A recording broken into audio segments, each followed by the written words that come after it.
ಸತ್ತ ಸಮಾರಾಧನೆ ಅನ್ನೋ ಮಾತನ್ನು ಬಿಜೆಪಿ ಹೇಳುತ್ತೆ. ದೇಶ ಸತ್ತೋಗೈತಲ್ರಿ, ಸರ್ಕಾರ ಬಿಟ್ಬಿಡ್ರಿ. ಬಿಜೆಪಿ ಏನ್ರಿ ಮಾತಾಡ್ತಾರೆ? ದೇಶ ಸತ್ ಮುಣಿಗಿ ಹೋಗ್ಬಿಡತ್ತಲ್ಲ, ಅದ್ರ ಬಗ್ಗೆ ಮಾತಾಡಕ್ ಹೇಳ್ರಿ. ಅದ್ರ ಬಗ್ಗೆ ಚರ್ಚೆ ಮಾಡ್ತಾರಾ? ಈ ದೇಶ ಸಾಲ ಬಗ್ಗೆ ಚರ್ಚೆ ಮಾಡ್ತಾರಾ? ಏನೋ ಮೋದಿ ಬಂದ್ಬಿಟ್ರೆ ಕೇವಲ 20 ರೂಪಾಯಿನಲ್ಲಿ $1, 15 ರೂಪಾಯಿನಲ್ಲಿ $1 ಭಾಷಣ ಹೊಡೆದಿದ್ದೆ.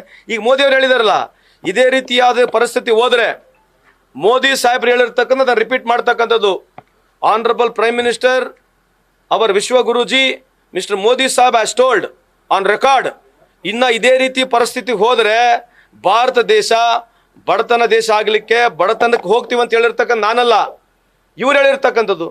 ಭಾಷಣ ಮಾಡೋಕಲ್ಲಿ ಏನು ಅರ್ಭಟದ ಭಾಷಣ ಮಾಡಿದ್ರು. ಈಗ ಯಾಕೆ ಈ ರೀತಿ ಹೇಳ್ತಾ ಇದಾರೆ ಅಂತಂದ್ರೆ, ಇವ್ರ ಅವಧಿಯಲ್ಲಿ ಈಗ ನಮಗೆಲ್ಲ ಏನ್ ಹೇಳ್ತಿದ್ದಾರೆ, ಡಾಲರ್ ಯಾಕೆ ಕಮ್ಮಿ ಆಗ್ತಾ ಇದೆ, ಡಾಲರ್ ಯಾಕೆ ಸ್ಟ್ರಾಂಗ್ ಆಗ್ತದೆ ಎಲ್ಲ ಕತೆ ಹೇಳ್ತಿದಾರಲ್ಲ. ನೀವು ಪಾಕಿಸ್ತಾನ ಡಾಲರ್ ನಾವು ಹೋಲ್ಸ್ಕೋಬೇಕು ಯಾರಿಗೆ ಹೇಳ್ರಿ? ಈ ಬಿಜೆಪಿ ಅವ್ರು ಯಾರಿಗೆ ಹೋಲಿಕೆ ಮಾಡ್ಕೊಂತಾರೆ ಅಂದ್ರೆ ಸ್ಟಾರ್ಟಿಂಗ್ ಬರದೆ ಪಾಕಿಸ್ತಾನಿಗೆ, ಬೇರೆ ಜಪಾನು ಫ್ರಾನ್ಸು ಚೈನಾ ಕಂಪೇರ್ ಮಾಡಂಗಿಲ್ಲ. ಇವ್ರು ಕಂಪೇರ್ ಮಾಡದೆ ಪಾಕಿಸ್ತಾನ ಹಿಂಗೈತೆ. ಪಾಕಿಸ್ತಾನಕ್ಕಿಂತ ವರ್ಸ್ಟ್ ನಮ್ಮ ಪರ್ಫಾರ್ಮೆನ್ಸ್ ಇರ್ತಕ್ಕಂಥ ಈ ಸದ್ಯಕ್ಕಿರ್ತಕ್ಕಂಥ ಡಾಲರ್ಗೆ ನಾವು ನೋಡಿದ್ರೆ ಪಾಕಿಸ್ತಾನ ರೂಪಿಗೆ ನಾವು 12% ಕೆಳಗಡೆ ಬಿದ್ದಿದ್ದೀವಿ. ನೀವು ಇಂಡೋನೇಷಿಯಾ ಕರೆನ್ಸಿಗೆ ನಾವು ಕಮ್ಮಿ ಬಿದ್ದಿದ್ದೇವೆ. ನೀವು you go for even Sri Lankan ಕರೆನ್ಸಿಗೆ ನಾವು ಕಮ್ಮಿ ಬಿದ್ದಿದ್ದೇವೆ. ಅಫ್ಘಾನಿಸ್ತಾನ ಕರೆನ್ಸಿಗಿನ್ನ ನಾವು ಕಮ್ಮಿ ಇದ್ದೀವಿ. ಇದಕ್ಕಿಂತ ನಾಚಿಕೆಗೇಡಿ ದೇಶಕ್ಕೆ ಏನ್ರಿ ಬೇಕು?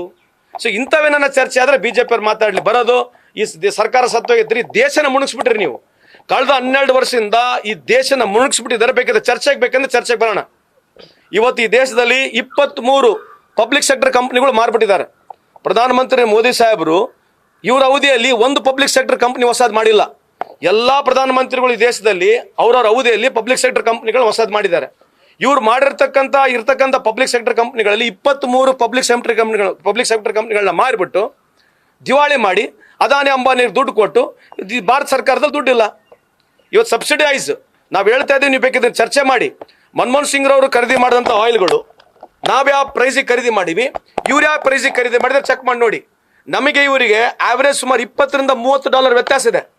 $20 ರಿಂದ $30 ವ್ಯತ್ಯಾಸ ಇದ್ರೂ ಕೂಡ ನಾವು ಜಾಸ್ತಿ ಪ್ರೈಸ್ನಲ್ಲಿ ಆಯಿಲ್ ಅನ್ನು ಖರೀದಿ ಮಾಡಿ ನಾವು ಕಮ್ಮಿ ಪ್ರೈಸಲ್ಲಿ ಅವರಿಗೆ ಜನಕ್ಕೆ ನಾವು ಡೀಸೆಲ್ ಪೆಟ್ರೋಲ್ ಕೊಟ್ವಿ. ಕಾರಣ ನಾವು ಸಬ್ಸಿಡಿ ಕೊಟ್ವಿ. ಮನಮೋಹನ್ ಸಿಂಗ್ ರವರು ಕನಿಷ್ಠ 10 ಲಕ್ಷ ಕೋಟಿವರೆಗೆ ಸಬ್ಸಿಡಿ ಕೊಟ್ಟಾರೆ. ಇವರು ಸಬ್ಸಿಡಿ ಕೊಡ್ಲಾರಂಗೆ ಈ ದೇಶದ ಜನತೆಗೆ ಸುಮಾರು 40 ಲಕ್ಷ ಕೋಟಿ ಲಾಭ ಮಾಡಿದ್ದಾರೆ. GST ನಲ್ಲಿ 1,25,000 ಕೋಟಿ ಲಾಭ ಮಾಡಿದ್ದಾರೆ. ಎಲ್ಲೋಯ್ತು ಈ ದುಡ್ಡು? ಕೇಳ್ಬೇಕು ಯಾರು? ಇದ್ರ ಬಗ್ಗೆ ಏನು ಚರ್ಚೆ ಇಲ್ಲ ಇವರಿಗೆ. ಇವ್ರ ಚರ್ಚೆ ಏನೋ ಬರೀ ಕಾಂಗ್ರೆಸ್ಸಿಗೆ ಬಾಯ್ದು ಬಿಟ್ರೆ ಅಲ್ಲಿ ಹೋಗ್ತಾರೆ. ಇವತ್ತು ಎಲೆಕ್ಷನ್ ಮುಗೀತು, ಫಾರಿನ್ ಟ್ರಿಪ್ ಆಯ್ತು. ಫಾರಿನ್ ಟ್ರಿಪ್ ಬಂದ್ಮೇಲೆ ಮತ್ತೆ ಮೋದಿ ಸಾಹೇಬ್ರದ ತೋರಿಸ್ಬೇಕು ನೀವು. ಮೋದಿ ಗ್ರೇಟ್ ಎಲ್ಲಿದೆ ಸಾಹೇಬ್ರು? ಮೋದಿ ಗ್ರೇಟ್ ಅಂತ ನಮಗೆ ಹೇಳ್ತಾರೆ, ನಮ್ಮ ರಾಜ್ಯಗಳಿಗೆ ನೀವು ಬೈತೀರಿ. ದೇಶದ ಪರಿಸ್ಥಿತಿ ಏನಿದೆ ಅದ್ರ ಬಗ್ಗೆ ಚರ್ಚೆ ಮಾಡೋಣ ಒಂದ್ಸಲಿ.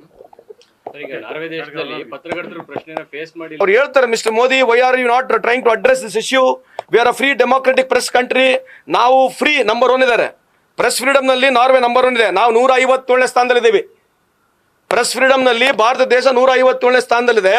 ನಾರ್ವೆಲ್ ಇರತಕ್ಕಂಥ ಒಬ್ಬ ಜರ್ನಲಿಸ್ಟು ಮೋದಿ ಸಾಹೇಬ್ರಿಗೆ ಕೇಳ್ತಾರೆ, why are you not taking questions? ಯಾಕೆ ತಗೋಬಾರ್ದು? ಈ ದೇಶದ ಪ್ರತಿಯೊಬ್ಬರು ಯುವಕರು, ಬಿಜೆಪಿ ಮುಖಂಡರು ಕೂಡ ನಾನು ಮನವಿ ಮಾಡಿ ಕೇಳ್ತೀನಿ, ಪ್ರಧಾನಮಂತ್ರಿ ಅವರು ಯಾಕೆ ಪ್ರೆಸ್ ಮಾಡಬಾರ್ದು? ಪ್ರೆಸ್ಗೆ ಯಾಕೆ ಉತ್ತರ ಕೊಡಬಾರ್ದು? ಟೆಲಿಪ್ರಾಂಪ್ಟರ್ ಬಿಟ್ಟು ಯಾವಾಗ ಮಾತಾಡ್ತಾರೆ? ಟೆಲಿಪ್ರಾಂಪ್ಟರ್ ಬಿಟ್ಟು ಮೋದಿ ಸಾಹೇಬ್ರು ಯಾವಾಗ ಮಾತನಾಡ್ತಾರೆ ಅಂತ ಪ್ರಶ್ನೆ ನೀವು ಕೇಳಕ್ ಚಾಲು ಮಾಡ್ರಿ. ಭಾಷಣಗಳು ಟೆಲಿಪ್ರಾಂಪ್ಟರು, ನೀವು ಪ್ರೆಸ್ ಮೀಟ್ ಮಾಡಿದ್ರು ಟೆಲಿಪ್ರಾಂಪ್ಟರ್ ಬೇಕು. ಟೆಲಿಪ್ರಾಂಪ್ಟರ್ ಇಲ್ಲರಾಗ ನಮ್ಮ ಪ್ರಧಾನಮಂತ್ರಿ ಮಾತಾಡಕ್ ಬರಲ್ವಾ? ಅದಕ್ಕೆ ನಿಮ್ದು ಪ್ರಧಾನಮಂತ್ರಿಯವರ ಬುದ್ಧಿವಂತಿಕೆನ ನಾವು ಅರ್ಥ ಮಾಡ್ಕೋಬೇಕಾಗಿದ್ರೆ ಒಂದು ಸಲಿ ಪ್ರೆಸ್ ಮೀಟ್ ಮಾಡ್ರಿ, ಇಡೀ ದೇಶಕ್ಕೆ ಗುರ್ತಾಗುತ್ತಂತಕ್ಕಂಥ ನಮ್ಮ ವಾದ ಅಂತ ಈ ಸಂದರ್ಭಕ್ಕೆ ಕೇಳಿಕೆ ಬಯಸ್ತೇನೆ. ಆರ್ಥಿಕತೆಯಲ್ಲೂ ಕೂಡ ನ್ಯೂಸ್ ಫಸ್ಟ್ ನಿರ್ಭೀತಿಯಿಂದ ನಿಮ್ಮ ಪರವಾಗಿ.